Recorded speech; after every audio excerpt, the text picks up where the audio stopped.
الأندية السعودية تتعاقد مع العديد من النجوم اللي في الأوج العطاء ديالهم، وعلى سبيل المثال الاتحاد السعودي يتعاقد مع جوطا البرتغالي اللي العمر ديالو لم يتجاوز 25، والقادم من فريق سيلتيك الاسكتلندي.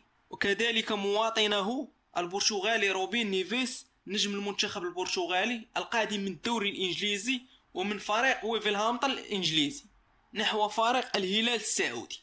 وإلى الحد الآن الاتحاد السعودي تعاقد مع 3 صفقات سوبر: جوطا من السيلتيك، نقولو كانتي من تشيلسي، بنزيما من الريال مدريد. النصر السعودي تعاقد مع بروزوفيتش، فيما الهلال السعودي تعاقد مع صفقتين سوبر، وهو روبين نيفيس من فريق ويفلهامبتون وخالد كوليبالي من نادي تشيلسي اللندني.